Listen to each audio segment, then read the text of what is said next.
Hello, this is Court Watch with Alex Swoyer, and I'm excited to bring you the latest episode of my podcast, where I am joined by Will Chamberlain, Executive Director of the Article 3 Foundation. He'll discuss the Supreme Court's recent decision to limit nationwide injunctions being issued by district court judges across the country. But first, I am going to give an overview of some of the major cases that the court decided this term, wrapping up last month. Over at the New York Times, they actually did an interesting report which shows public opinion mostly aligned with how the GOP majority on the Supreme Court ruled. For example, on the birthright citizenship case, they didn't quite ask the question about nationwide injunctions. Instead, they focused about the issue of birthright citizenship and whether the president has authority with his executive order to end that right. This is something where a child that's born on U.S. soil is given U.S. citizenship, even if the child's parents are not American citizens. The poll result there said that about 64% thought that the Constitution should grant citizenship. The merits of that case has yet to be decided. I believe it will end up returning to the Supreme Court. But right now, the focus has been on the 6-3 majority ruled that these district court judges don't have authority under the Judiciary Act of 1789 to issue these sweeping nationwide injunctions. And so if advocates are looking to challenge an executive policy, their best route to go really is through a class action where they get one chance to get that nationwide blockade instead of, filing in many federal courts and states across the country looking for, at least one judge that would be willing to go so far. The other cases, some of them that we've talked about during my podcast over this term, involved one with a parents in Montgomery County, Maryland, that challenged the school district's policy on LGBTQ story time. This was for kindergartners through fifth graders.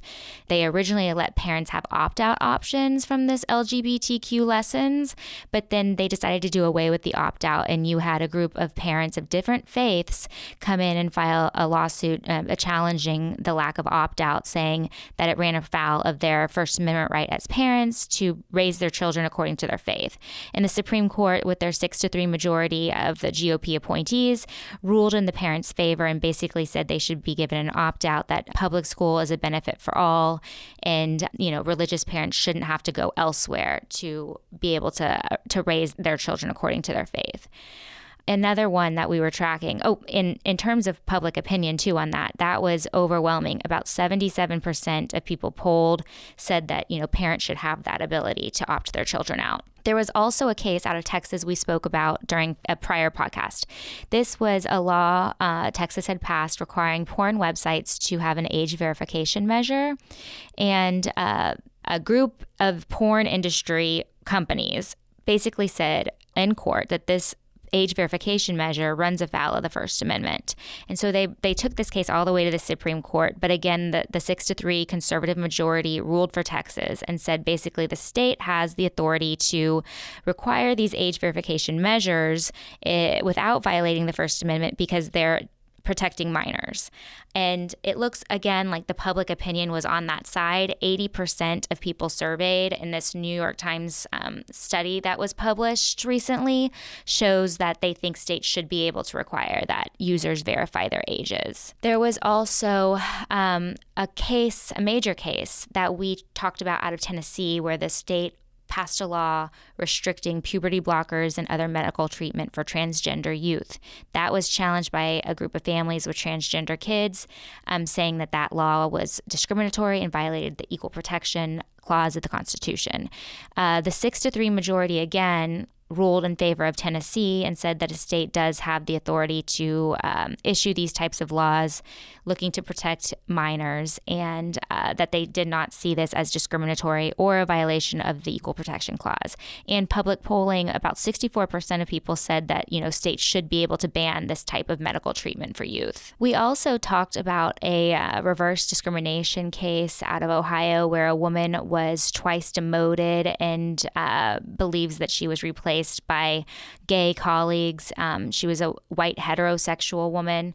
The court actually came back 9-0 and ruled in her favor and said, a majority class person shouldn't have to show extra evidence of discrimination, that it should be on the same playing field as other discrimination cases. So that one was 9-0.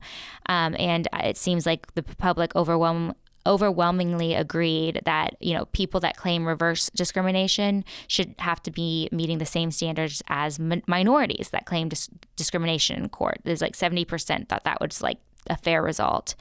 There was also a case, if you recall, during earlier podcasts, we discussed about gun makers' liability, and that came out of Mexico. It was suing U.S. gun makers in federal court here in the U.S., trying to say they were liable for basically the violence caused by drug cartels across the border. The Supreme Court, though, unanimously rejected that claim, saying, that there was no evidence that the U.S. gun makers were the cause of that drug cartel violence. And then it looked like the public opinion with that was in favor with the court. Basically, 64% said that the U.S. gun makers should not be responsible. There was another case that we discussed quite a bit this term about religious charter schools. Oklahoma was looking to open the first religious charter school.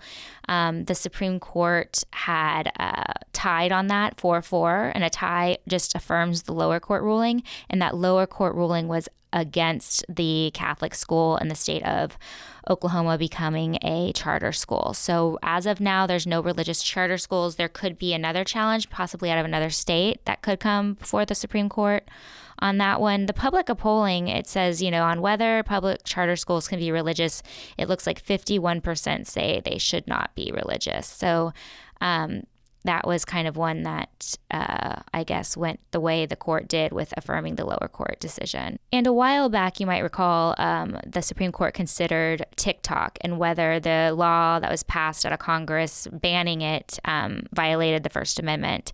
They did side against TikTok, but the President Trump, stepped in and basically has been saying he's negotiating a sale of it for TikTok to divest from its Chinese ownership, which is the national security concern involved in that legal battle. But yet there has not been a completed sale. On the New York Times, the question to the public was on whether the government should be able to ban social media platforms controlled by foreign adversaries. 58% said yes. So it looks like there are some skeptics about TikTok and how safe it could be if it is continued to be owned by Chinese ownership, Chinese Communist Party. Lastly, before I jump to Will for his analysis, I wanted to note my new book. It came out this past month in June. It's called Lawless Lawfare, Tipping the Scales of Justice to Get Trump and Destroy MAGA, is out for sale online at Amazon, Barnes & Noble, and Target websites. In the book, you'll hear from Laura Trump, Don Jr., Steve Bannon, House Judiciary Committee Chairman Jim Jordan, Senator Ron Johnson, lawyer John Eastman, General Michael Flynn spoke to me, and many others who were all caught up in basically political lawfare that took over the past several years, coming down especially from the Biden administration during the 2024 election cycle. They each express, what basically the cost of the lawfare was to them. I warn in the book about the danger of having politics take over our courtrooms and our judicial system. If you worry about the separation of powers and the First Amendment, this book is definitely for you. Now back to Will. His organization, the Article 3 Foundation, it actually launched a tracker online that shows nearly 300 cases that have been filed against the Trump administration since the president took office in January. And he's joining me to discuss why about a third of all of those cases focus on the topic of immigration. Hey, Will, thank you so much for taking time to join me. I already introduced to my listeners what you have going on at the Article 3 Foundation with your lovely chart and your tracker, keeping tabs. I think it's on like 266 lawsuits at my last count facing the Trump administration. And one of the interesting things I noticed about that was it kind of spans a bunch of different topics, and policies, but like a third of those lawsuits dealt with immigration issues.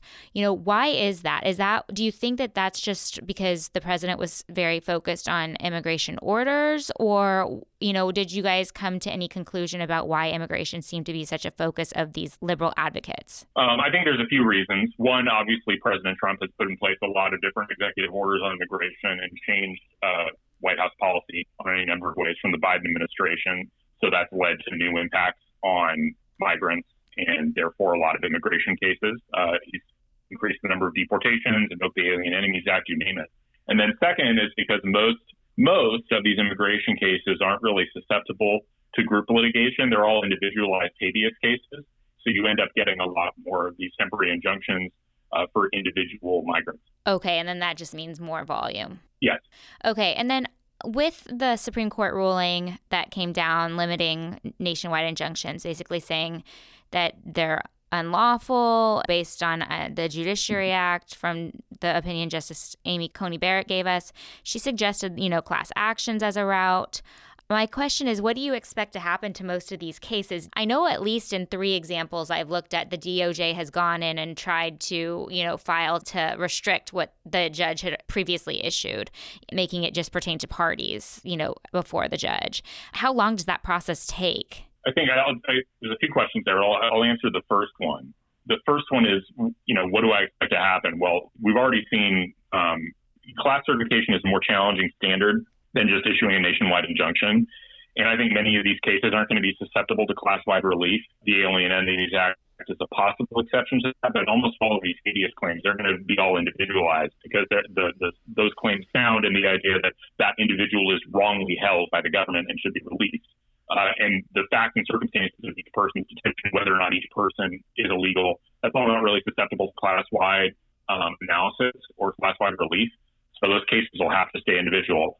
But obviously, there are some cases where there's a question of law that really just predominates over everything and affects a wide swath of people in basically the same way. And those are the kind of cases where you're going to see class actions certified. Okay. How long do you think, given the sheer number of kind of what you went through, will it take for the DOJ in this instance to go back and say, look at what the Supreme Court just did? It's time for the lower court judge to adjust their order. Or should the judge be doing this as the Supreme Court mandate comes down? How does that work? So that's actually going to be fairly efficient. I think there's only my understanding is about 50 to 60 nationwide injunctions that would be impacted by the Supreme Court's ruling. And all that's necessary in order to, get those injunctions reversed or stayed or have the district judge just remove them would be to file a letter in those cases, essentially pointing to the additional authority of essentially you're moving to get the injunction lifted, and then you just point to the fact that the Supreme Court said that those injunctions need to be tailored to the plaintiffs in the case, and relief shouldn't be granted broader than that. It's actually, and given that it's the same basic form letter that you're going to be filing in all these different cases, I actually think DOJ probably is already handling it. And I'm not sure if all the litigation has resolved itself, and all these judges have ruled on injunctions they previously issued. But I don't think there's actually a lot of work for DOJ to do on this front relative to the grand scheme of work that they're already doing and handling all these different cases. Just today, Thursday, we got news that a judge out of New Hampshire, I believe it's a Bush appointee, was overseeing the class action that the ACLU had filed after the Supreme Court's decision in the birthright citizenship case, where they, focused on nationwide injunctions and basically said lower court judges don't have this authority. So ACLU was already ready to go. Hours later, filed this class action suit. It was pending in district court in New Hampshire. So today, the judge has said, yes, granting this class action and basically issuing a nationwide injunction against the birthright citizenship order. What is your reaction to the speed at which that occurred? I guess we're looking at about a little under 2 weeks since the Supreme Court issued its ruling. Yeah, I'm not surprised by that. I actually predicted that on Megyn Kelly of all places. There was another liberal commentator who's saying, the whole point of this was to duck out of the way of dealing with this litigation issue. And I said right away that in the aftermath of the Supreme Court ruling that we were going to see a class action and very likely a certified, a judge was going to agree to certify a class action on the birthright citizenship case, because that one really does affect a broad swath of people in a very similar way, right? It's a question of anybody born to non-citizen or non-permanent resident parents in the United States. They're all deprived of citizenship for the exact same reason. So it actually is a case where I thought the class action would be viable. And so I think that's what you have here. Now, I'm not sure. There are some quirks, and there's a question of whether or not that class action certification will survive appellate scrutiny, because it's certifying a class of people, many of whom don't even exist yet. So that's tricky and not common in class actions. But I thought I expected that a class would be certified, and it just goes to show that you didn't need these lawless nationwide injunctions in order to afford relief to a group of people. You just have to fit the requirements of class certification, which is necessary actually to protect due process for people who aren't in front of the court because they're bound by the rules. Yeah. I guess I always thought class actions and the way they work, it takes a kind of slower time. Is that true typically, or does it just kind of depend on the topic? I mean, it depends on the topic. There's an additional phase where class certification is litigated. I mean, oddly enough, really what happens in class action litigation is that the real, especially in corporate context and consumer protection context, which is very common, the entire fight becomes about whether or not the class can be certified. Because if a class can be certified, usually the amount of aggregate liability that a company is facing is enormous and they're basically forced to settle. Mm-hmm. So here, it's a little different, obviously, but I don't think, it slows things down a little because there does have to be this piece of litigation that is solely focused on whether or not a class can be certified and meeting the requirements of the statute. That comes before the trial phase. But once that happens, if a class is certified, it basically means everybody is coming in and having their dispute result in this one piece of litigation. And so it ends up being more efficient. Okay. Anything else you think is important that I didn't ask you on this topic, or any sort of prediction on the timeline of what we could see next with this class now that it's certified? Well, I think you're going to see an appeal of the class certification order, obviously an appeal of the injunction, and then that will happen in relatively short order because, since it's an injunction, it's, the government has the right to ask to get it lifted quickly. And I expect that we'll see, if this is the District of New Hampshire, which I believe is the First Circuit, we'll see a ruling from the First Circuit Court of Appeals. And then if it doesn't go the way of the government, almost certainly we'll see something from the Supreme Court. Okay, perfect. So we'll keep an eye out on that. Thank you so much for your time. I appreciate it. Absolutely. Happy to help. Thanks for tuning in to the latest episode of Court Watch. If you have not subscribed yet to this podcast, please do so, and also feel free to email me interesting questions or topics you want explored about the legal reporting world. I'll do my best to answer them during each episode. Thanks for listening, and I look forward to hearing from you all soon. Listen to my podcast, Court Watch, at WashingtonTimes.com or wherever you get your favorite podcasts.